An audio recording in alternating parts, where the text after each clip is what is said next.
I've never really been a fan of this medicine cabinet. No matter where I put it in the house, it seems that the mirrors don't stay shut. Plus, it's got sharp edges, so with kids, that's dangerous. It doesn't seem deep enough for what we need, so stuff falls out, especially with the door staying open. Plus, it's got 3 panels, so even if I can get it to stay closed, it reflects light everywhere, which blinds me, especially with the cataracts. So we're going to be building another one out of 1x6s and a paneling backer to match this one, so let's get started. Since we are using boards that have been previously used, they have pocket holes in them. So what we need to do is cut them out. But that's okay, because this board is longer, even in between the pocket holes, than this shelf is tall. So we just need to put it up to it, make sure that we're clearing the pocket holes, and then we can go ahead and mark it.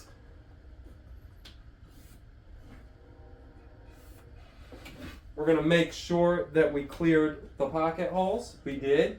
So let's go cut 8 boards like this. Since the whole project's too big to show on camera, what I'm doing is putting glue on each side, then you're going to brush it in. You line it up. You can either hold it while you shoot it with the brad nails. You can use a corner clamp like this to hold it 90 degrees, or you can get a bar clamp. Just make sure you put tool oil in your tools, you inspect them before you use them, and you wear your safety glasses. All right, so at this point I've got it corner clamped to keep it stable, but we do have all 4 corners done.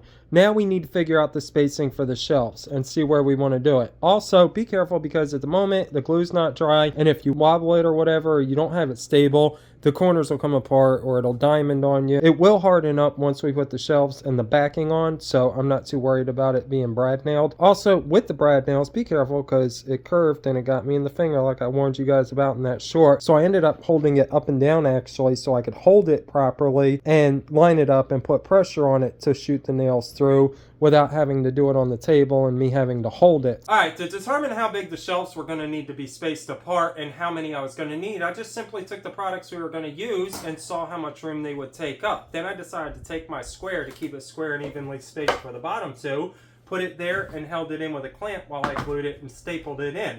But for the 3rd shelf, I needed to go a little bit smaller for the biggest products on the top. So I used this block of wood, because as long as you have something that's square, you can use it, and that'll even let it rest on there. It's been 24 hours, everything's cured up and nice and hard. My finger's doing better, so we're going to stand it up. I'm going to show you how strong it actually became. Then we're going to put the backing on. Alright, so as you can see, I am moving it around, and it's not going nowhere, even though it's just brad nailed and glued.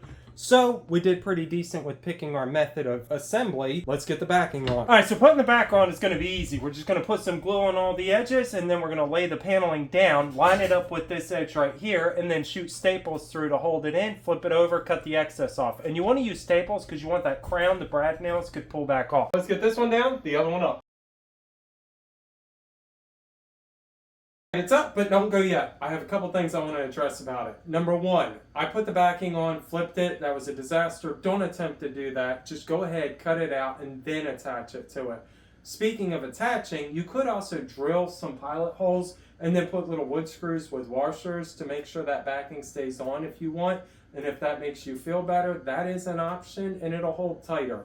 I have no doubt between the glue and the staples that I put in there, I built plenty of things in this house, plenty of shelves and everything else. Speaking of that, mounting it to the wall. I was able to mount mine to the wall the way you saw because of the fact that I have a mill house. Most mill houses have slats or some kind of wood or whatever that was pre-existing before sheetrock got added. So I have plenty of mounting ability in this house. I'm going to miss it when we leave, honestly, because most modern houses, you have to have wall anchors or you have to screw to a stud or something like that. So don't just mount it to the wall expecting it to hold, and your house might not be able to do that. Make sure that you have something behind there before you do what I did. Other than that, I think we're good to go. So YouTube's got something you're going to like right here, and I'll see you next time. Thanks for watching.